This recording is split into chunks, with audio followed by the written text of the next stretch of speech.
Gracias a todos. Vamos a dar inicio al seminario el día de hoy. Entonces, el día de hoy tenemos el gusto de tener al doctor Arturo López Pineda. Él es el fundador y director ejecutivo de Amphora Health, una empresa emergente que brinda capacidad de análisis avanzado para la Organización de Ciencias de la Vida. Antes de fundar Amphora Health, el doctor Arturo trabajó como científico de datos en Genetec, miembro del grupo Roche, donde proporcionó evidencia en el mundo real para la cartera de oncología y ayudó en la evaluación de los activos de datos de Roche y de Flatiron Health. Espero que pronuncie bien todos estos. Y Foundation Medicine. Completó su formación postdoctoral en la Universidad de Stanford, donde también se desempeñó como científico de datos para el consorcio de ClinGen. El doctor Arturo, ex becario de Fulbright García Robles, tiene títulos duales en Ciencias de la Computación e Información Biomédica por el Tecnológico de Monterrey y la Universidad de Pittsburgh, respectivamente, y con especial énfasis en el aprendizaje automático y ciencia de datos para investigación biomédica. Además, es miembro del Sistema Nacional de Investigadores en el nivel 1 en el área de medicina y salud. Pues muchísimas gracias, Arturo, por aceptar la invitación y los micrófonos son tuyos. No, pues muchas gracias aquí, doctor Mastachi, por la invitación. La verdad es que está interesante poder platicar de estos temas de salud, específicamente pues con ustedes que son más físicos y principalmente y matemáticos. Son áreas pues que a lo mejor no exploran en esta aplicación hacia el sector salud, pero que probablemente muchos de los modelos que vamos a platicar hoy de inteligencia artificial ya los conocen bien y simplemente los aplican en otro dominio, ¿no? Entonces, a ver, que aquí comparto mi pantalla.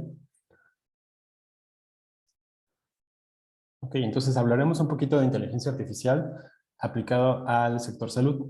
Pero antes de entrar a eso, pues les platico de dónde vengo yo, ¿no? Y sobre Amphora Health, que somos una compañía de ciencia de datos y salud que está situada en la ciudad de Morelia, Michoacán. Nuestra visión es acelerar la transición mundial hacia un sistema inteligente de salud. Y ya hace tiempo me habían preguntado de por qué nos referimos a este tema inteligente. Ahorita les platico más el contexto de la parte inteligente.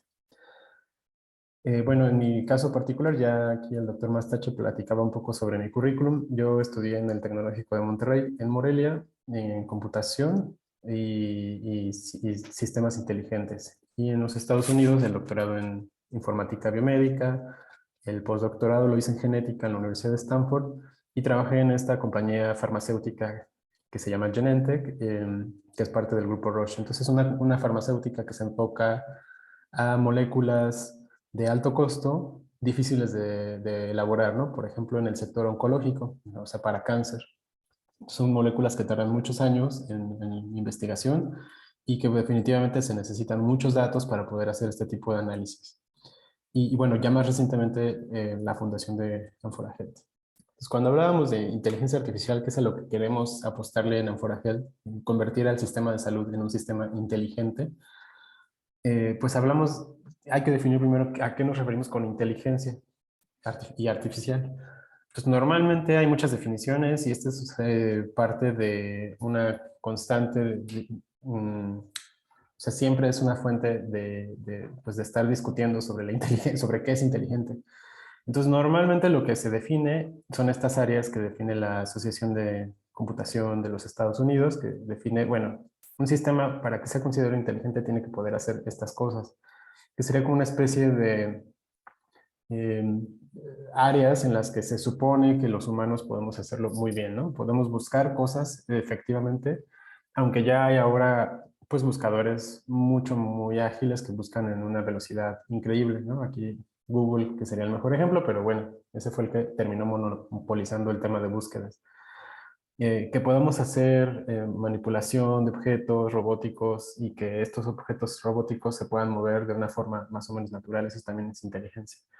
El razonamiento en sí, o sea, pensar en cómo vamos a trabajar algunas de las áreas, si yo simplemente voy haciendo un if-then, hay muchos dispositivos en la vida diaria que se conocen como inteligentes, que el refrigerador inteligente, que la luz inteligente, que el celular inteligente.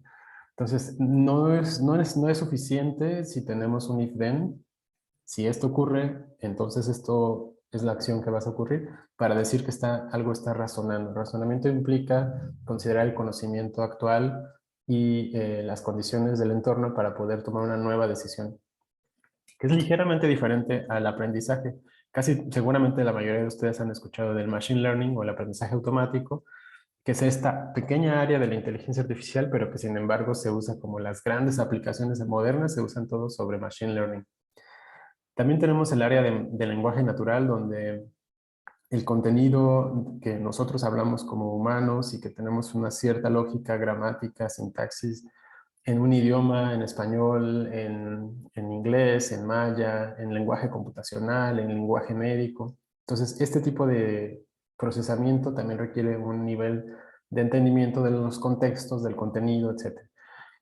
Ustedes, al ser físicos, me imagino que están expuestos mucho a problemas de análisis de imágenes, en este caso imágenes espaciales, pero, o de materia oscura, etc. Pero también hay pues mucha percepción en cuanto a las cámaras, en cuanto a imágenes médicas, o sea, ya más aplicaciones de la vida cotidiana.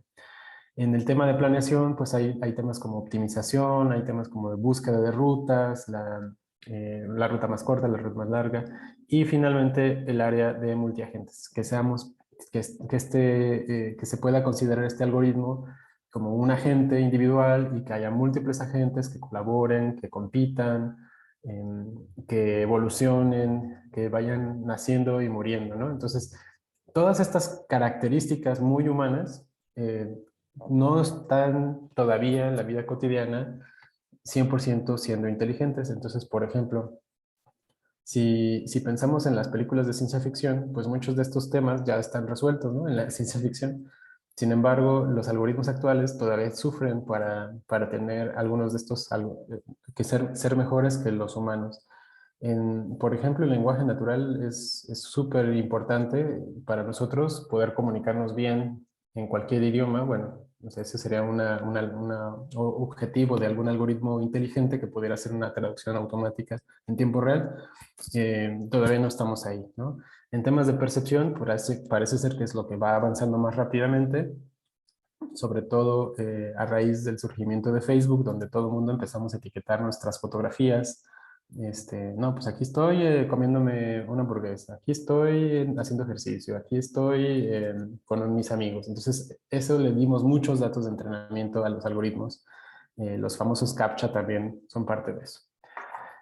Y luego está esta otra área que es la ciencia de los datos, y me traje esta imagen de un consultor de ciencia de datos que trabaja en KPMG en Nueva York, porque me gusta mucho esta ruta que él marca, ¿no? Entonces, más o menos empieza diciendo, bueno, es que necesitas tener ciertos datos fundamentales como pues las matemáticas, que sepas sobre funciones lineales, que sepas tabular datos, que puedas hacer extracción de datos, que puedas limpiarlo, y de ahí vas evolucionando hacia temas un poco más como de modelación estadística. Alguien me preguntaba el otro día si la estadística es lo mismo, si la inteligencia artificial es una evolución de la estadística. Pues no, sí se aplica mucho la estadística, pues si ustedes ven aquí hay ANOVAs, hay Monte Carlos, hay p-valores, hay chi-cuadradas, etcétera. Se aplica mucho, pero podemos ir siguiendo hacia Machine Learning, donde ya hay un poco de aleatoriedad, ya también estamos haciendo muchas heurísticas, y la estadística no lleva heurísticas generalmente, ¿no? Pues árboles de decisión, supervisado y no supervisado, clusters, también visualización de datos, también manejo de bases de datos, y por supuesto todo el tema de programación en distintos niveles, en distintos lenguajes, R, Python, a nivel servidores, como el AWS, etcétera. Entonces es un área de ciencia de datos que va creciendo y que además no está tan claramente definida. Cada empresa, la van a ver ustedes, lo define muy diferente, pero a grosso modo esta sería la definición un poco más aceptada. Para simplificárselos un poquito, la ciencia de los datos pues se refiere a una intersección entre la computación, las matemáticas, la estadística y experiencia o conocimiento sobre un dominio o sobre un área del conocimiento en particular. En nuestro caso de Amphora Health, ese dominio es el sector salud, y es importante ir diferenciándolo de la ciencia de los datos, del desarrollo del software y del machine learning solamente, que podría ser una muy buena parte. Entonces, ¿de dónde viene este análisis en el sector salud? Y aquí les muestro una figura, incluso la van a ver un poco pixeleada, es una figura del libro de texto. Este es el libro de texto de salud pública y si ustedes estudiaran salud pública, sería la primera figura que estaríamos viendo, pero también, déjenme decirles, es el primer ejemplo de ciencia de datos que existe en la literatura. ¿Y esto cómo se interpreta? Bueno, tenemos en el eje X todo en años, desde el 1900 más o menos hasta un poquito antes del año 2000, y en el eje Y tenemos la tasa de mortalidad por enfermedades infecciosas en los Estados Unidos durante el siglo pasado. Entonces, si se fijan, empieza en una tasa muy alta de 800 por cada 100,000 habitantes, entonces pues es muy alto. Y conforme fue pasando el siglo, se fueron haciendo introducciones e intervenciones de salud pública muy importantes, como el uso de agua clorada, como el uso de la penicilina, la vacuna de la polio, programas de vacunación en los 70s masivos en todo el país, etc. Esta figura, aquí lo muestro de los Estados Unidos, pero en realidad puede ser una figura también aplicable a México y prácticamente a la mayoría de los países del mundo, a mayor o menor velocidad. Lo único que resalta de esta figura y que no forma parte de una intervención es este pico enorme de 1918 y 19 de la influenza, ¿no? De la pandemia de la influenza. Y es importante porque esta pandemia, pues en realidad no sabíamos qué estaba ocurriendo, pero había algo de datos en términos de mortalidad. Y se fijan, bueno, pues esto habla del éxito de la salud pública a nivel Estados Unidos, pero también a nivel global. Si se fijan, a partir de 1980, como que quiere volver a empezar a subir. Estos son enfermedades infecciosas, entonces aquí estamos hablando de la pandemia, perdón, de la epidemia del VIH. Ok, entonces, ahorita que estamos en pandemia, pues la verdad es que no estamos en un contexto nuevo. La humanidad está acostumbrada a vivir a través de distintas pandemias a nivel global. Pues, por ejemplo, empezamos con la pandemia justiniana, que mató 25 millones de personas, que es la plaga bubónica, y se acabó porque ya no había nadie más, ¿no? O sea, ya no había más personas que se pudieran morir y se murieron todos en esa región del mundo. Después la peste negra se alivió un poco, o sea, se terminó, más o menos estamos hablando de una mortalidad de hasta 200 millones de personas, y se acabó porque se decidió que las cuarentenas, o sea, aislar personas, limitaban la dispersión de este virus. También más adelante, pues fueron siguiendo otras, ¿no? O sea, el smallpox, el cólera, la influenza. En el caso del cólera, pues también, si ahorita suena muy lejano el cólera, ¿no? Pero también en México, si probablemente algunos de ustedes recordarán, había muchas campañas para usar agua clorada, tener agua limpia, vaciarlo, etc. Y la influenza, pues es algo a lo cual ya estamos acostumbrados, ¿no? Entonces, hemos tenido distintas oleadas, obviamente la más severa fue la de 1918. Hace 2009 tuvimos una muy intensa que fue muy publicitada, pero en realidad el número de muertes pues ha ido disminuyendo. Cada vez hemos ido aprendiendo más a tratar con la influenza y obviamente el VIH que también hemos ido aprendiendo muchísimo. Entonces hemos aprendido de hecho, la sorpresa de cómo en el tema de COVID fue posible desarrollar una vacuna en menos de un año o en un año, es porque se estaba haciendo mucha investigación justamente en VIH y ahorita por el proceso de acelerar y darle uso de emergencia a muchas de las metodologías, eh, les puedo decir que hay una vacuna de VIH que acaba de entrar a ensayo fase 2, que es muy prometedora, ¿no? Y necesitan pasar 3 etapas. Bueno, cuando hablábamos del cólera, aquí les voy a hablar también de John Snow. John Snow es todavía más antiguo y si les decía que este ejemplo era de los primeros de ciencia de datos, el de John Snow es el primero. Es el primer ejemplo de ciencia de datos en 1854, justo en medio de la pandemia del cólera, y no es el Jon Snow de Game of Thrones, es este señor Jon Snow. Entonces, este es el barrio de Soho en Londres, que es un barrio actualmente muy bonito, muy popular, muchas tiendas, restaurantes, etcétera, muy caro. En esa época era un barrio pues muy poblado y lo que empezó a notar Jon Snow es que los casos de cólera representados en este mapa de la ciudad, del barrio de Soho, como círculos rojos, son los casos, entre más grande el círculo, más casos, entre más chiquito, menos casos, es que se relacionaban alrededor de estas bombas de agua, donde la gente iba a recolectar agua para uso de su casa, que en esas épocas no había agua directamente en cada casa. Entonces las bombas de agua están marcadas aquí como estos pequeños marcadores azules. Entonces alrededor de esta bomba azul, que era donde toda esta gente confluía por agua, es donde se observaban la mayoría de los casos. Entonces lo que hicieron fue, bueno, pues vamos a limpiar esto, y así fue como se terminó finalmente la epidemia de cólera en el barrio de Soho.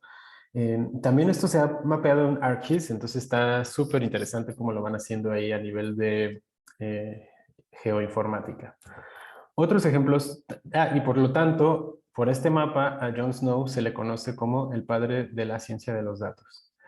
También está el caso de Florence Nightingale, a la cual se le conoce como la madre de la ciencia de los datos, porque ella también tiene un ejemplo bastante antiguo sobre la guerra en Crimea, ¿no? Es una guerra en la que ella fue marcando cómo se iban muriendo en azul, en rojo y en negro los distintos combatientes, o sea, tanto los aliados como los contrarios, y como fueron pasando los meses, pues esto iba evolucionando en distintos niveles, ¿no? Entonces, ella era una enfermera del ejército y entonces iba haciendo este conteo y esta recolección de datos y lo quería mostrar a sus superiores de alguna manera, entonces genera estas visualizaciones para, pues, tener mayor información. Aquí obviamente está representada súper elegante y muy guapa la señora, pero no creo que lo haya sido tanto. Están un poco. Pero bueno, lo que sí es que el mundo en el que vivimos son datos, datos, datos. Lo que queremos es el nuevo petróleo o el nuevo oro, es realmente los datos. Y las compañías más grandes del mundo, pues realmente son compañías de datos, ¿no? Entonces, hacia dónde vamos es pues nuevas tendencias y nuevos datos distintos a los que hemos observado en el manejo de pandemias. En 2009 esta herramienta de Google fue muy útil porque podía hacer una muy buena correlación. Si se fijan, la línea negra en este es el número de casos de influenza que son las predicciones que está haciendo el modelo, y el rojo, la línea roja son los casos reales, porque acuérdense que la influenza solo son en temporadas, entonces no hay en la temporada de verano no hay, en el invierno, en Norteamérica es la temporada de invierno donde hay influenza, en el verano no hay influenza. Entonces, bueno, era una herramienta que se ajustaba bastante bien, tenía muy buenas predicciones. ¿Qué pasó? Después se observó que evidentemente pues los patrones cambiaron y ya no se ajustaba, ¿no? Entonces ahora Google Flu Trends ya ni siquiera existe como herramienta. Entonces, pues sí, fue un epic failure, como dice aquí, es un fallo catastrófico porque Google invirtió muchísimo al sector salud, tenían a los mejores programadores, a los mejores científicos computacionales, pero no tenían expertos en salud pública para ir ajustando el modelo y que les fueran dando información de qué estaba pasando. Desde entonces Google ha hecho mucha innovación alrededor de su área de salud y ahora tienen un área de investigación específica en salud, han contratado un montón de médicos y bueno, han hecho muchas investigaciones e innovaciones en el sector de diagnóstico. Diagnóstico de cáncer de pulmón, de retinopatía diabética, que es una enfermedad en el ojo que ocurre muy frecuentemente en los diabéticos, y detección en imágenes médicas, radiografías de cáncer de mama. Pero no solamente Google ha trabajado en el sector salud, también Facebook, que no sería considerada como una compañía tradicional, también tienen una serie de herramientas en el sector salud, por ejemplo, para screening de enfermedades. El screening se refiere a un monitoreo antes del desarrollo de la enfermedad. Entonces, por ejemplo, te están preguntando, oye, si vamos a medir presión, ¿no? O sea, ¿cuál es tu presión el día de hoy? Ah, no, pues está en tanto y tanto. Ok, entonces todavía no eres hipertenso. Entonces te van haciendo un histórico, una evolución, y van avanzando, o sea, tú vas contestando y vas dando respuestas autorreportables, ni siquiera es importante, o ni siquiera es necesario el uso de datos que vengan directamente de un médico. O también tienen de apoyo mental, ¿no? Y no sé si recientemente se han metido a Facebook o si todavía lo mantienen y no lo han eliminado. Ahora te pregunto, bueno, al menos a mí me pregunta si quiero participar en una encuesta sobre COVID, y aunque yo no tenga síntomas, de todos modos me invitan a participar, ¿no? Bueno, esa es más o menos la idea de Facebook.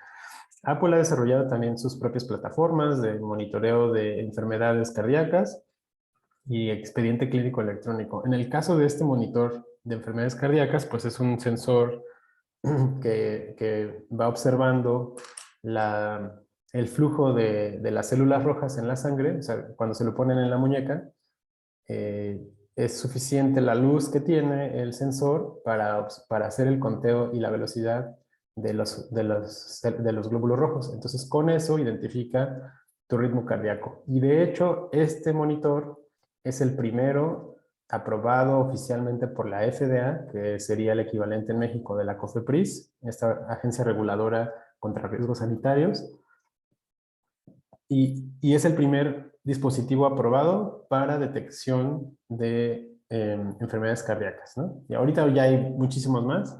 En México, por ejemplo, si los que tengan un Apple Watch, no te da el diagnóstico el Apple Watch porque en México no tiene aprobación de la COFEPRIS. Entonces, lo único que te dice es, yo creo que deberías de ir al médico. Probablemente te conviene, ¿no? Que es lo que ellos pueden dar. Y en el lado de Twitter, pues hay una serie de textos clínicos a los cuales hay que aplicarle NLP. Se fijan, aquí hay dos ejemplos en inglés, en español, y son textos realmente complejos porque no tienen una cierta estructura, no hay... bueno, yo sé que ustedes están acostumbrados a observar figuras que aparentemente son caóticas. Bueno, estos textos son así. La gente escribe como sea, con errores ortográficos, lo que sea, ¿no? En inglés, en Spanglish, en más idiomas, etcétera, con figuritas, con emojis, etcétera. Y bueno, pues ahora tenemos nuevas fuentes de información en el sector salud, como son los censos, los registros, más encuestas, las redes sociales. En línea podemos encontrar también noticias. Hay un buscador muy interesante donde va haciendo un escaneo de las noticias en todos los periódicos en línea, grandes, pequeños, medianos, chiquitos, sobre noticias de epidemias que van surgiendo. Pues que en África hubo el ébola, que aquí hubo chikungunya, que de este lado hubo fiebre amarilla. Entonces lo va recolectando y va generando un mapa global de noticias de lo que se va reportando. Entonces, ¿hacia dónde vamos? Pues vamos hacia recolectar más datos. Datos, datos, datos. Y los datos clínicos también pueden venir del hospital, pueden venir de exámenes de laboratorio, que son sangre, orina, saliva, pueden venir de consultas, notas hospitalarias. Queremos saber más sobre los medicamentos, sobre las notas quirúrgicas, etc.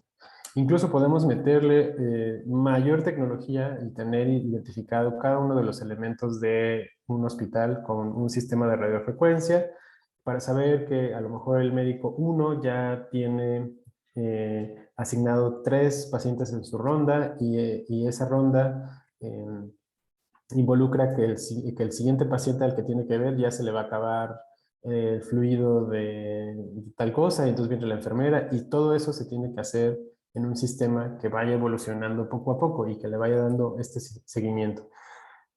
Si se fijan, lo que acabo de decir son puros sistemas if-then. Si el nivel digamos, de agua salina que le están dando al paciente ya se eliminó y tiene que tomar otra bolsa, mándale una alerta a la enfermera. Bueno, si esto ocurre, manda la alerta a la enfermera. Pero no queremos llegar ahí. A lo que queremos llegar es a diagnósticos mucho más sofisticados, ¿no? Entonces, bueno, se ha utilizado mucho el Machine Learning en estos años. Probablemente ustedes lo usan también para sus propios proyectos en distintas maneras. Neural Networks, muy probablemente para analizar imágenes. Pero en el sector salud, ¿hacia dónde vamos? ¿Qué funciona y qué no funciona? Bueno, cuando hablamos de modelos lineales, como regresiones logísticas, Super Vector Machine o LASSO, por ejemplo, para hacer algún penalty correction, ahí estos modelos lineales funcionan muy bien, perfectamente bien para diagnósticos, para diagnosticar. A ver, quiero un modelo que diagnostique diabetes. Ok, entonces construyes un modelo lineal, tienes 5, 10, 15, 20, 30 variables.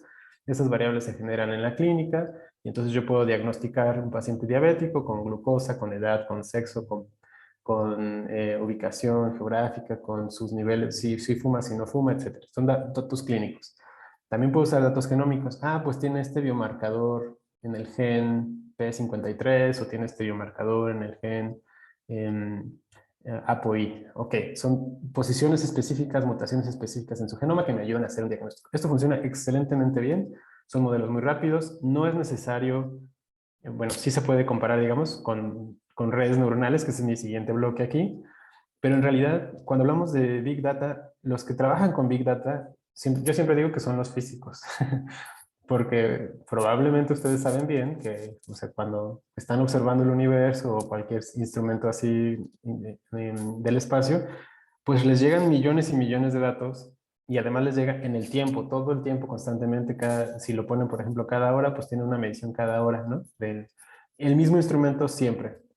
En el caso del sector salud, no tenemos esos datos, no se generan a esa velocidad, ni se generan a esa frecuencia. Es más, se generan datos faltantes todo el tiempo, pues porque no todos los pacientes tienen fiebre todo el tiempo. Entonces tienen fiebre, a veces sí, a veces no. Entonces también el negativo en el caso del sector salud y el faltante en el caso del sector salud es muy importante identificarlo. Entonces, ¿dónde se usa redes neuronales en salud? Pues en diagnóstico de imágenes. Tenemos esta tomografía, tenemos a los rayos X. Quiero saber si esta tomografía de tórax me puede hacer diagnóstico de COVID. Sí, sí se puede, está hiper estudiado. Quiero saber si esta mastografía es una radiografía de la mama, puede diagnosticar cáncer de mama. Sí, sí se puede, está muy estudiado. Tengo una imagen del fondo del ojo, quiero diagnosticar retinopatía. Sí se puede, está hiperestudiado. Y obviamente pues tenemos estructuras de redes neuronales mucho más modernas, LSTM, CNN, Transformers, o sea, hay un montón de estructuras ahora nuevas, ¿no? En cambio, por ejemplo, nos podemos ir moviendo hacia abajo y allí tenemos árboles de decisión y su versión en multiagente, que sería los random forests, que es un ensamble de árboles. Y aquí los árboles son muy, muy bonitos en el sector salud porque te permiten interpretabilidad.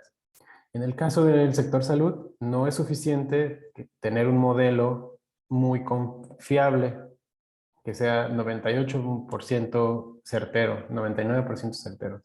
Además de eso, queremos un modelo que podamos interpretar y que le podamos explicar a los clínicos, a los médicos, por qué se está tomando la decisión y por qué el algoritmo tomó esa decisión. Si no, de otra manera va a ser muy difícil implementarlo en la clínica. También están los modelos bayesianos que permiten hacer el uso de incertidumbre en el modelo, porque entonces al no existir un valor, pues podemos inferir qué está ocurriendo en este caso. Y finalmente, pues las estrategias consenso o ensamble, que sería el XGBoost, que es el algoritmo por excelencia y que ahorita, déjenme les digo, está funcionando excelentemente bien en todas las tecnologías ahorita. Parece ser que es como el gran innovador, ¿no? Ya pasamos de las redes neuronales, ya. Qué bueno. Ya el consenso ahora es usar estos ensambles. Y yo hablaba un poco de los algoritmos bayesianos, pero no los definí bien, ¿no? Entonces, este me parece que es lo que podría explicar un poquito más, donde tengo una base de datos, aquí la estoy poniendo del lado izquierdo representada como un paciente, cada uno de estos renglones es un paciente, entonces tengo 1, 2, 3, 4, 10 pacientes y tengo una serie de variables, la variable x1, x2 y x3. Y con estas tres variables, que pueden ser, por ejemplo, si el paciente es hombre o mujer, A1 y 0, son binarias, ¿no? Esta variable 2 puede ser si tiene el marcador en el gen P53, ¿no? Pues que sí lo tiene o no lo tiene. Y así sucesivamente puedo ir definiendo variables. Y la clase o la Y, digamos, de esta base de datos es el subtipo de cáncer que tiene. En este caso estoy viendo cáncer de pulmón y hay dos tipos principales, que sería el adenocarcinoma y el escamoso. Entonces, aquí tengo una base de datos donde yo puedo definir, pues estos pacientes primeros son de un tipo y estos pacientes segundos son de otro tipo de cáncer de pulmón. Entonces, lo que estoy tratando es construir un modelo bayesiano que haga la predicción del tipo más bien del subtipo de cáncer de pulmón que tenemos. Y se construye esta red de esta manera. El nodo son estos círculos que ven aquí y están vinculados en este sentido. Entonces la clase es el más sencillo de construir porque solamente hay dos clases, tipo AD o tipo SQ. Y si se fijan y cuentan, pues son 5 adenocarcinomas y 5 escamosos. Entonces son probabilidades, ¿no? Entonces 5 entre 10, pues 0.5. Y 5 entre 10, 0.5. Entonces las probabilidades son exactamente iguales en este nivel de que si tengo un paciente con cáncer de pulmón, 50-50, la probabilidad es que va a ser de un tipo o del otro. En esta red así está definida. Luego voy a seleccionar un modelo, en este caso mi modelo, lo que estoy tratando de hacer la probabilidad de la clase sea adenocarcinoma, dado que tengo una variable 1 que vale 1 y una variable 3 que vale 1. Entonces, para eso estoy definiendo un modelo donde me voy a olvidar de la variable 2. ¿Por qué? Porque yo hice feature selection y me salió que la variable 2 no era relevante para el modelo. Ok, supongamos entonces que ahora mi siguiente paso es entrenar este modelo que tiene la variable 1, x1 y la variable 3, x3. Entonces se construyen estas tablas donde lo que queremos es decir, pues cuál es la probabilidad de que sea adeno, o sea, entonces cuento aquí los que son adeno, ¿no? Y x1, perdón, aquí no sé por qué dice rec, pero debería ser 1 y 0. Entonces, de los adeno, que son 5 renglones, me voy a la variable 1 y veo que 4 de ellos son tipo 1. Entonces, por eso ven aquí 80%. Porque 80% de las veces, de los que son adenocarcinoma en la variable 1, van a tener un 1. Y 20% de las veces van a tener un 0. Entonces, así es como se va construyendo esta tabla. Y al final, pues aplica el teorema de Bayes, ¿no? Y el teorema de Bayes representado aquí, sustituimos y me da un punto 72. Si quieren otro día hacemos esta explicación un poco más larga del teorema de Bayes, pero ¿qué podemos aprender aquí? Podemos aprender las variables y también podemos aprender la estructura. Aquí les puse una variable tipo naive, donde no hay mucha estructura. Yo también pude haber creado una flecha entre x1 hacia x3, porque puedo decir que esta está dependiendo de la otra y que en ese conjunto esa dependencia me genera una clase.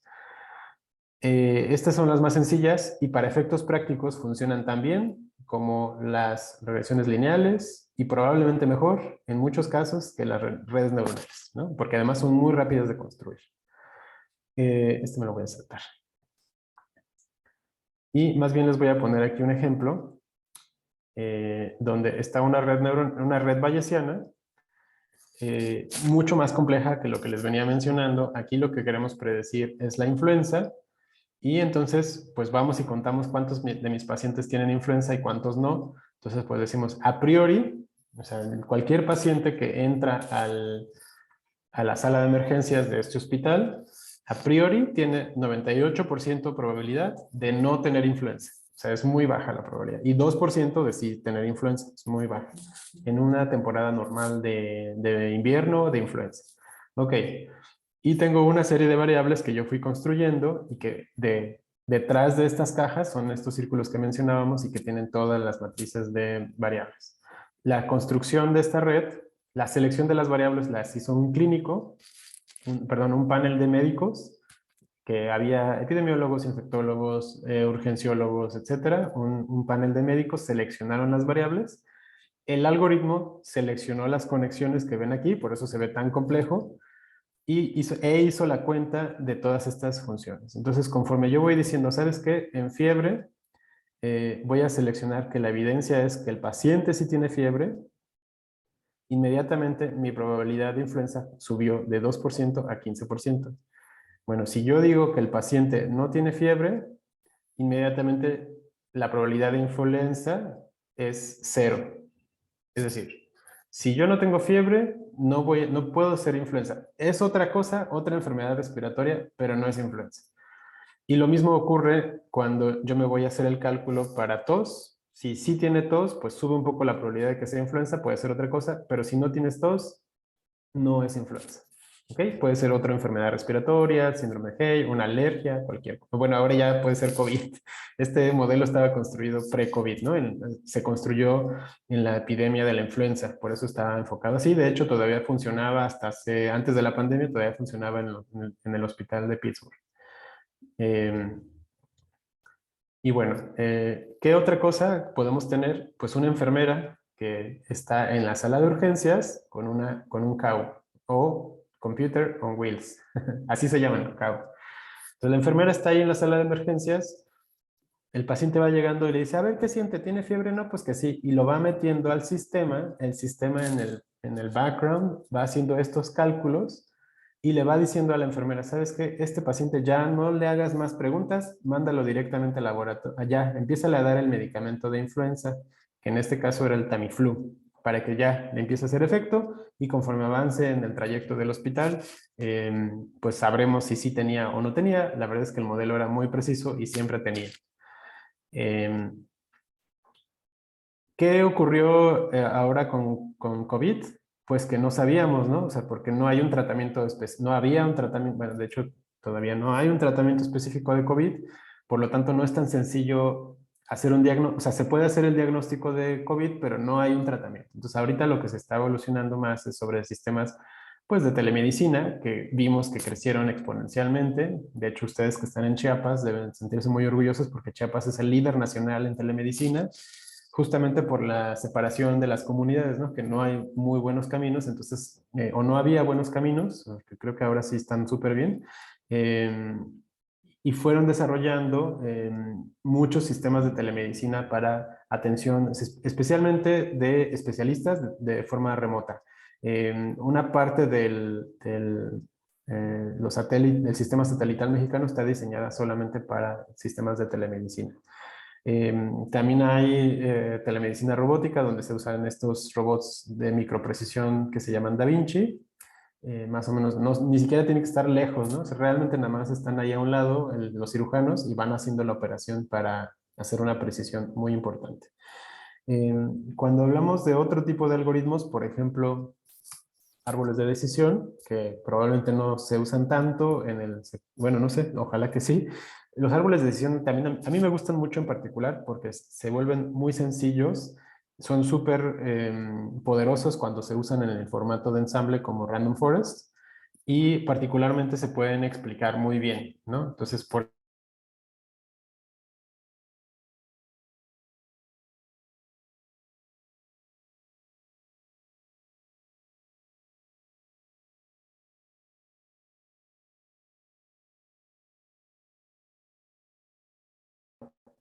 ejemplo, es una cirugía mayor de corazón abierto, sí debería hacérmela o no. Perdón, aquí creo que mi internet falla un poco, pero ya lo resolví. Eh, y sí me lo hago, pero depende de la utilidad. Y aquí se los voy a dejar, sé que ya casi terminamos, pero fíjense cómo está y me gustaría que ustedes en su lugar lo puedan, o sea, en un papel, con su celular, quién sabe, lo calculen. ¿Cómo se hace la cirugía? Bueno, si sí me hago la cirugía, hay tres posibles resultados: que el paciente sobreviva a la cirugía y se cure, que sobreviva a la cirugía y no se cure, o que no sobreviva a la cirugía. Si no se hace la cirugía, hay dos posibles resultados: que la enfermedad se resuelva naturalmente por alguna causa misteriosa o que no se resuelva la enfermedad y siguen las mismas. Entonces, lo que muestro aquí son las probabilidades de que esto ocurra. Entonces, estas probabilidades deben sumar uno y del lado derecho muestro la utilidad que le asignamos como un paciente, ¿no? Entonces, obviamente, si no me hago la cirugía y la enfermedad se resuelve naturalmente, esto tiene una utilidad del 100, de 100, vamos a ponerle así, de 1, que es la utilidad máxima, porque pues sería lo mejor, ¿no? Pues ¿para qué me opero si de todo modo se va a curar? Ah, pero esta probabilidad es muy bajita, o sea, sí es una utilidad muy alta, pero es una probabilidad muy, muy baja. También lo ideal sería sobrevivir la cirugía y curarse. Entonces es una utilidad alta, 0.9, y es una probabilidad un poco mayor. Entonces lo más probable aquí es sobrevivir la cirugía, pero no curarse. O sea, como que de todos modos no sirvió de nada. Entonces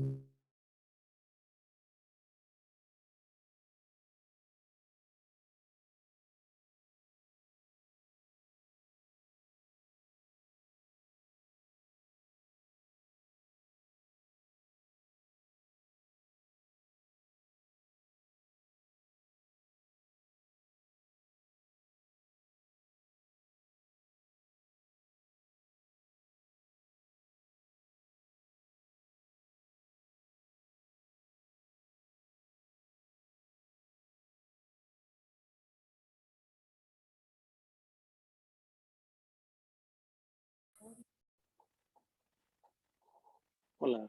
Hola a todos, Vamos a... perdón, se me desconectó, Hola. ¿verdad? Un momento. Sí, sí, perdimos tu pantalla un ratito. Ahí estamos, ahí estoy ya de regreso. Ok, Sí, ¿verdad? perfecto. Sí. Ok, perdón. Entonces les decía que había que calcular la utilidad esperada para la rama del sí y para la rama del no, pensando en multiplicando la probabilidad de las opciones por la utilidad de las opciones. Y se suman. Y entonces aquí resulta que la utilidad esperada de no hacer la cirugía es mejor. Y por lo tanto, la decisión lógica de este algoritmo sería no operarlo. Ah, pero entonces ya es donde entra el factor humano en las decisiones de salud, porque el paciente podría, o sea, asignar estas utilidades es donde estamos jugando un poquito con los valores. O sea, si yo cambiara estas utilidades, a mí en lo particular preferiría, eh, me da miedo las cirugías, entonces le voy a dar más utilidad a esto, ¿no? O sea, y ya, y se va aumentando. Bueno, me voy a ir un poco rápido con el tema de la biología. Aquí me voy a saltar. Lo único que les voy a decir es, en México tenemos uno de los mejores sistemas nacionales de medicina genómica, pero honestamente está todavía muy, muy deficiente. Mejores en el contexto de Latinoamérica. Entonces, en 2004 se crea el Instituto Nacional de Medicina Genómica y se enfocan al estudio de este tipo de datos. Tenemos tres personas, tres pacientes, cada uno con sus genomas. Si se acuerdan, esto significaba adenina, guanina, citosina, tiamina, que son las bases del ADN. Entonces, si tuviéramos tres personas con el mismo, en la misma posición, el mismo cromosoma, en la misma posición, esto se llama un SNP, es un cambio en un código genético de un solo individuo, una variación en el genoma a través del individuo. Entonces, aquí el individuo morado tiene una A, el individuo azul tiene una G y el individuo amarillo tiene una T. Entonces, estas variaciones son las que nos permiten ir estudiando el genoma un poco más a detalle, ¿no? Algunas compañías han surgido y de hecho es posible, te mandan a tu casa un kit como de este estilo y solamente hay que echarle saliva hasta un cierto nivel, es bastante saliva. Y bueno, ya a partir de eso lo regresas y la compañía lo hace el análisis.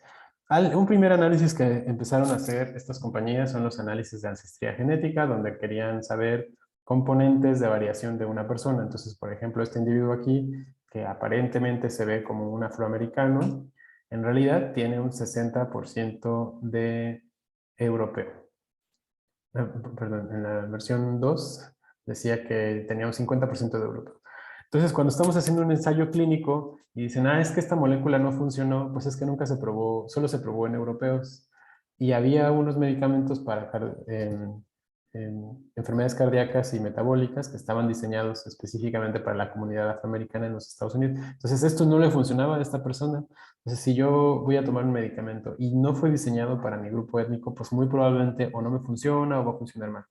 Se sabe ya por este análisis de componentes principales, que estoy seguro que ustedes también han usado, que si proyectamos a nivel de PSA los datos genéticos de Europa, de cada país, más o menos se concuerda con la ubicación geográfica en el mapa de Europa, ¿no? Entonces aquí se ve, por ejemplo, España y Portugal están un poco juntos, Francia y Alemania también un poco juntos, Inglaterra sí un poco separado, Italia, etc. Y eso es un PSA. También el INMEGEN ha hecho estudios sobre los datos genómicos de México y observan cómo en PCA, bueno, aquí sí un poco está como distorsionado el mapa para que se ajuste, pero bueno, más o menos sí se ajusta y se observan estructuras, por ejemplo, muy bien definidas a nivel de las comunidades indígenas mayas, los mayas Yucatán, mayas de Campeche, mayas de Quintana Roo, etcétera. Y del otro lado, vemos en el norte del país a los tepehuanos, a los tarahumaras, a los seris, súper distintos. O sea, sí hay una distancia genética enorme, mucho más cercana a lo que hay entre Europa y África. O sea, tan distante como Europa y África, vemos entre los seris, tarahumaras y los lacandones, por ejemplo, ¿no? Hay una distancia genética importante a pesar de ser un país homogéneo, o bueno, no tan homogéneo, porque sí hay una serie de mezclas y mestizajes que han ido ocurriendo a lo largo del tiempo. Entonces, este paper lo que demostró del INEGEN es que a pesar del proceso histórico de llegada de un grupo étnico distinto, que son los españoles y europeos, y las mezclas y mestizajes que ocurrieron, y también de la llegada de los esclavos que traían tanto de África primero y como de Asia después. A pesar de todo eso, la población moderna mantiene una estructura en su componente indígena que se parece mucho a lo que teníamos antes de todos estos procesos culturales, ¿no? Entonces es muy importante. Y de ahí surge que además algunos de estos grupos tienen susceptibilidad adicional a ciertas enfermedades. Y bueno, se ha ido estudiando esto a nivel Latinoamérica, entonces ya tenemos más información de los distintos países. Hay un ejemplo donde en el caso del Caribe, esta población de los taínos desapareció totalmente de la, o sea, por el proceso de mestizaje, o sea, ya no existen estos grupos étnicos en la vida moderna. Sin embargo, el genoma se ha podido reconstruir, pedacitos de una persona, pedacito de otra persona, a partir de lo que existe en el genoma. Entonces conocemos muchas variaciones al respecto. Y también se puede ir asociando a enfermedades, ¿no? Por ejemplo, riesgos elevados de cáncer, de Parkinson, etc. ¿Y cómo funciona todo esto? Pues es un proceso de machine learning. Entonces, del lado izquierdo tenemos una serie de personas aquí con colores. Espero que sí vean la diferencia de los colores. Son muchas personas muy distintas, ¿no? Y a donde queremos llegar del lado derecho es a diferenciar estos grupos. A lo mejor el primer grupo son individuos a los cuales les podemos dar un medicamento y les va a funcionar. El segundo grupo es un grupo que le vamos a dar el medicamento y va a tener una serie de efectos secundarios tan terribles que no les va a funcionar. Al tercer grupo no van a tener esos efectos secundarios, pero no va a pasar nada porque en realidad el medicamento no es efectivo para ellos. Y el último grupo es un grupo al cual, aunque les demos el medicamento, a lo mejor se curan, pero muy leve, ¿no? Entonces, hay una serie de variaciones. En el caso, les doy un ejemplo más concreto, cáncer de mama. Pues es un medicamento para todo el mundo, no. Hay tres subtipos específicos de cáncer de mama. Dependiendo del subtipo, se tiene que ajustar el tratamiento. Entonces, es muy importante y hay estudios genéticos para ello. Entonces, ¿qué es lo que tendríamos que hacer? Bueno, pues estudiaríamos, pues obviamente esperaríamos que el médico pues haga esta distancia, ¿no? O sea, que vea al paciente, considere las variables clínicas y haga esta distinción entre los grupos. Pero bueno, este ni siquiera es un médico, este es Patch Adams. Pero en realidad ese no era Patch Adams, este sí es Patch Adams, el otro era Robin Williams. Y Patch Adams, bueno, pero es que Patch Adams no es oncólogo. Entonces, quisiéramos tener un grupo de médicos, oncólogo, inmunólogo, o sea, hematólogo, es una serie de personajes ahí que tienen distintas experiencias y conocimiento muy especializado para atendernos en una enfermedad grave, ¿no? También nos podríamos preguntar si una inteligencia artificial, aquí representada por el famoso Watson de IBM, podría hacer esta diferenciación con Machine Learning. Si tú me dices cuáles son mis datos de entrenamiento y qué tipo de cáncer tienen y tal, pues que yo te los puedo separar y soy muy bueno haciéndolo. Ok, sí, pero también las inteligencias artificiales tienen sesgos y está representada por Odisea al Espacio, HAL.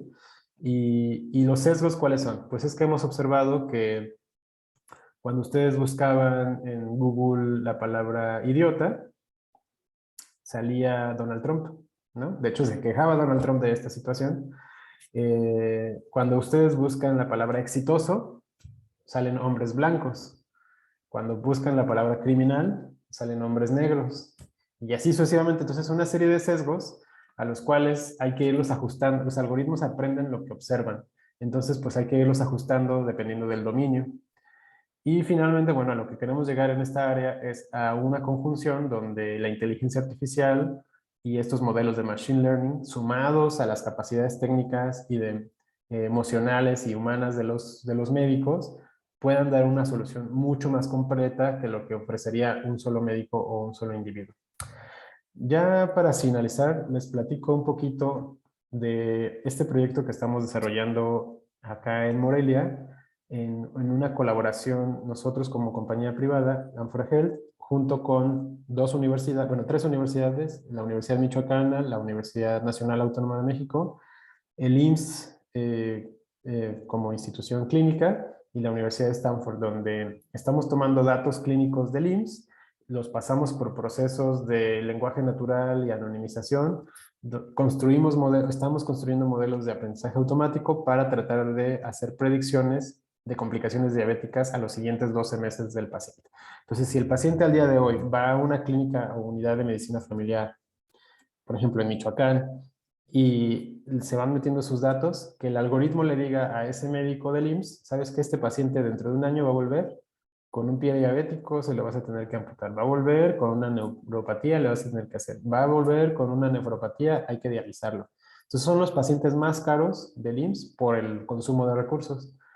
Y bueno, ¿cómo se ve esa base de datos de expediente electrónico? Pues es una base de datos en texto, es un software que tiene estos textos, tiene glucosas, tiene laboratorios, tiene pesos, tiene las recetas. Aquí obviamente está, para efectos de esta presentación, está anonimizada.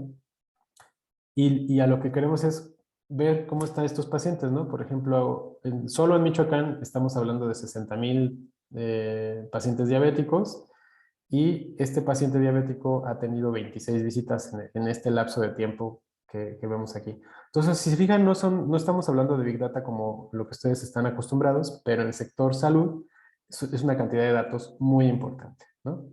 Y bueno, pues la idea es esa, irlo evolucionando hasta que podamos tener esta valoración prospectiva. Les dejo aquí el sitio web del proyecto. Si quieren conocer más, ahí hay unos proyectos que estamos desarrollando, y si quieren colaborar, también con gusto.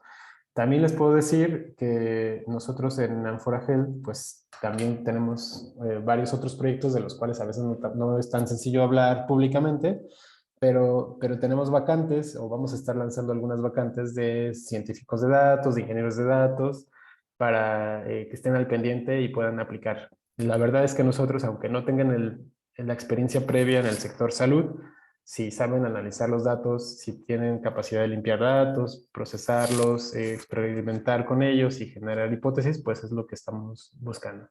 Entonces, con eso les doy mucho las gracias a los organizadores, a los asistentes. Si alguien tiene dudas, pues estoy disponible para responder. O algún comentario también. Muchísimas gracias, Arturo. Pasamos a preguntas, dudas, comentarios. Entonces, como siempre, pueden abrir los micrófonos.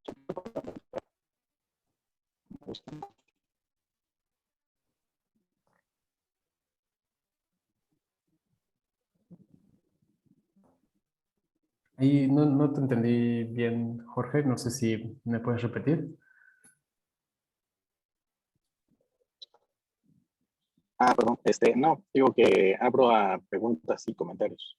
¿Me escuchan bien? Sí, ya ahora sí, ya. Ajá. Sí, entonces ahorita vamos a ver.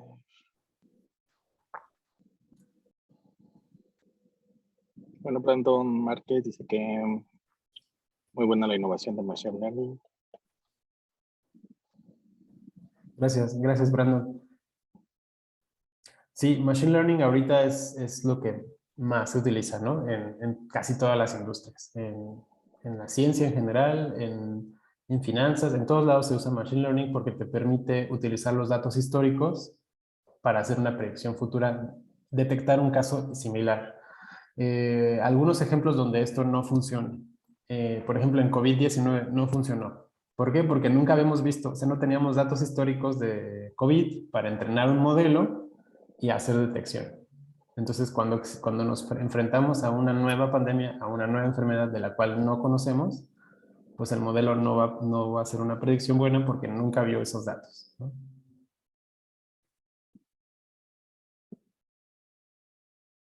Alejandro dice que muchas gracias, que la presentación estuvo muy interesante. No, muchas gracias. Yo te tengo una pregunta, tú, en lo que igual se anima alguien más. ¿Qué tan actualizado está México respecto a las leyes de ciencia de datos, en el sentido de privacidad y permisos? Y lo pregunto por lo que sucedió, por ejemplo, en Ciudad de México, con que les aplicaron, ¿qué fue? La Vacunas, creo que. ivermectina. Ajá, la ivermectina sin permiso de los pacientes y ese tipo de cosas.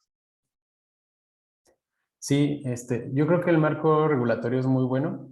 tenemos, por ejemplo, una institución, el INAI, que no pretendo saberme el nombre completo, pero es la de Acceso a la Información Pública. La cambian de nombre muy seguido. Nuestro marco regulatorio tiene una institución única que responde todas estas preguntas. Entonces, cuando hay alguna duda sobre acceso a la información, ellos tienen personal que van contestando esto. Y además de que lo contestan, son la autoridad en la materia, ¿no? Entonces, si ya el INAI dijo que sí, ahí es donde se permite. La diferencia, por ejemplo, con países como Estados Unidos, que no hay una autoridad central en el tema de privacidad de datos. También nuestra legislación es muy estricta en ese sentido. Y la otra parte es nuestro marco internacional. A través del Tratado de Norteamérica, del TELECAN, bueno, del TEMEC ahora, eh, tenemos capítulos específicos de protección de datos y de datos digitales que cruzan las fronteras. Por ejemplo, en el caso de redes sociales, nuestros datos pueden estar almacenados en un servidor en Ohio o en Toronto, a diferencia de países como Brasil, donde la legislación brasileña obliga a las compañías tecnológicas a almacenar los datos de sus clientes brasileños en servidores instalados físicamente en Brasil, ¿no? Entonces es una limitación para muchas tecnológicas operar en Brasil por esta situación. Y finalmente también la regulación bioética, pues que es internacional y a la cual México pues sí se adhiere, ¿no? Entonces hay una serie de candados para hacer investigación de salud a los cuales hay que cumplir y bueno, la máxima siempre es la protección del paciente. Sí, acá veo en el chat que hay alguna serie de preguntas. Preguntan sobre si es necesario experiencia o estudios para hacer Machine Learning. Pues sí, yo diría que estudiar sobre Machine Learning sería importante, pero hay muchos cursos también, o sea, hay curseras, hay cursos cortos que te permiten, si tú ya tienes algo de programación, pues aprender sobre aplicar estas tecnologías muy rápidamente. Las maestrías y posgrados pues te dan un poco más de visión teórica, ¿no? De cómo hacerlo. Y en la práctica, muchas compañías quieren usar Machine Learning, pero no, o el gobierno mismo quiere usar Machine Learning, pero no sabe hacia dónde llegar, ¿no? O sea, qué hacer después. Y Brandon pregunta que si, bueno, que si yo pienso que los datos van a sustituir al dinero, ¿qué pienso al respecto? No, bueno, a lo que me refería Brandon es que no creo que los datos vayan a sustituir al dinero, o sea, más bien me refiero a que los datos generan mucho interés económico porque justamente te permiten diseñar nuevas compañías. Por ejemplo, si pensamos en Airbnb, pues es una compañía de datos, no es una compañía tan inmobiliaria porque pues no son dueños de ninguno de los sitios que rentan, ¿no? Son rentados por otros. Entonces, ellos que generan pues una serie de minería de datos alrededor de esto para venderte más servicios. Y compañías similares como Facebook. Facebook ni siquiera es algo, una entidad física, entonces pues todo son redes sociales, son todas las redes sociales, justamente su enfoque es hacer minería de los datos y mostrarte anuncios para monetizarlos y, o, bueno, no todas pues, pero la mayoría sí su modelo de negocios es mostrarte anuncios. Ajá. Y bueno, finalmente Eric menciona que quiere hacer una pregunta sobre CNN. Entonces, adelante, Eric. Hola, buenas tardes. Hola, buenas tardes. Mire, lo que pasa es que estoy haciendo un proyecto sobre la segmentación semántica de imágenes en tomografía computarizada, entonces de ciertas regiones anatómicas. Y ya hice lo que es mi base de datos para el entrenamiento de mi red. Es una Sí. red tipo convolucional, es UNet. Y ya la entrené. Lo que pasa es que tiene una precisión de 99.9, algo así. Ujú. Entonces, no sé si ya cayó en overfitting o si sí puede tener una precisión tan exacta o si es por el número de muestras que es muy pequeño. Pues sí suena overfitting por el punto 99, pero a lo mejor no. Tienes pocas muestras allá. Puedes aplicarle una técnica de verificación, o sea, como para saber qué tan calibrado está tu modelo. Ajá. Entonces, por ejemplo, para calibrado es, si tú lo que estás tratando de recuérdame qué imágenes de qué tipo son, o Son tomográficas tipo DICOM, tomografía. pero esencialmente pues os traigo lo que es la matriz de mi imagen y pues hago el tratamiento, no es como así, por decir el formato, porque son tipo DICOM, de esas imágenes tomográficas, entonces no manejo tanto el formato, sino pues Ah, sustraer la ya, matriz y para hacer el extraer las tratamiento. matrices. Ajá.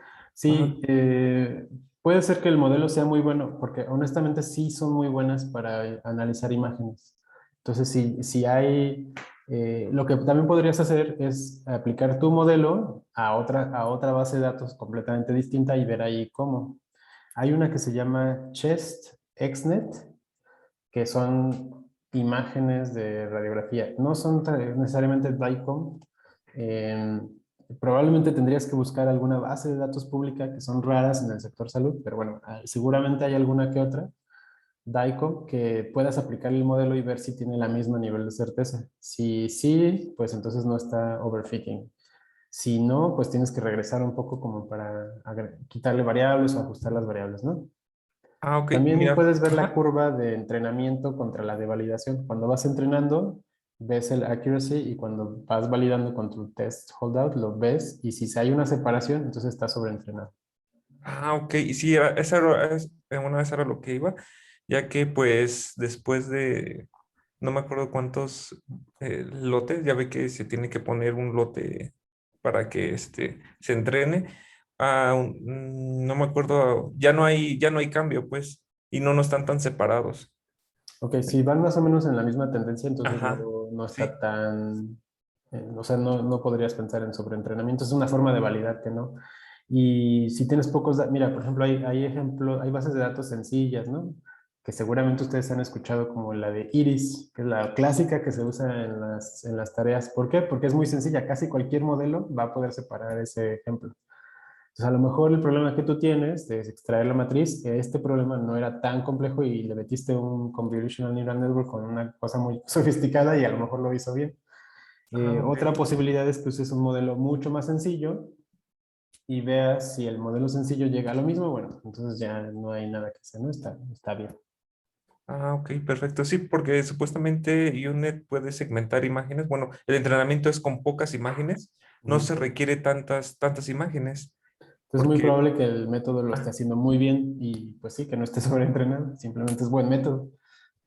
ok, sí, es que me preocupa un poco esa parte de que, Sí, normalmente este, para validarlo es lo que te digo, o sea, puedes aplicarle un método de calibración, también ahí busca, googlearlos un poco, los de calibración, ajá, hay otras curvas que puedes ir como para demostrar que no, ¿no? ok, perfecto. Bueno, le agradezco, muchas Gracias, gracias. Eric. Y también Brandon preguntaba sobre si los algoritmos pueden sustituir el trabajo médico humano. Sí y no. Sí, porque hay algunas tareas muy repetitivas que esperaríamos que se puedan sustituir, ¿no? ¿Como cuáles? Como leer un texto y extraer variables para generar un reporte. Es algo que no quisiéramos tener a un médico que entrenó 12, 14, 15 años, 16 años de su vida, leyendo notas y extrayendo manualmente. No queremos eso. Pero hay otras cosas en las cuales los algoritmos no pueden resolver esto, ¿no? O sea, que es, por ejemplo, el uso, o sea, porque estamos hablando de humanos, entonces el paciente es humano y hay que explicarle, hay que entenderlo, hay que traducir lo que está diciendo la máquina. Las máquinas pues también se pueden equivocar, como el ejemplo que les daba de COVID. De hecho, hay un ejemplo un poco más extremo del primer caso de contagio de ébola de humano a humano en los Estados Unidos en esta epidemia que hubo hace un par de años. Entonces resulta que el humano que estaba en el aeropuerto de Atlanta dejó pasar al paciente que venía de esta zona de África, ¿no? En cambio, el algoritmo que estaba corriendo ahí, después se vio que había dado el diagnóstico de ébola. Sin embargo, y lo dejaron ir a su casa y pues allá contagió un montón de gente, ¿no? Y se murieron un montón. Bueno, no un montón, pero se murieron varios. Sin embargo, ¿qué pasó? Pues hay un error humano, hubo un error humano a los cuales quisiéramos tener un algoritmo que esté supervisando o que vaya dando sugerencias. Los médicos se cansan, ¿no? Porque tienen, si piensan en un médico público, bueno, hasta los privados, pues tienen retos enormes de estar viendo un paciente, otro paciente. Entonces, verificar esto está muy bien. Por otro lado, tampoco podemos confiar al 100%.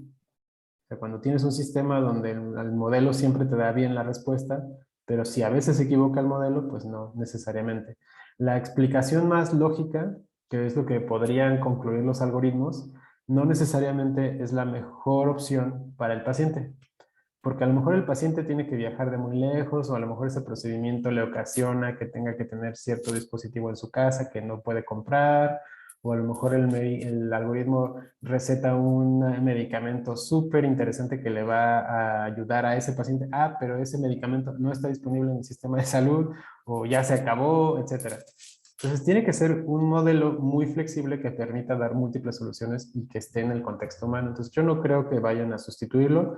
Lo que sí te puedo decir es que lo van a mejorar, o sea, lo van a ampliar las capacidades de los médicos con algoritmos inteligentes. Pregunta sobre Python u otro lenguaje. Pues yo diría Python es lo más usado ahorita, ¿no? Y además hay muchos paquetes que puedes usar Python. También ensambles, pues XGBoost es el modelo de ensamble que se usa más y que está funcionando muy bien.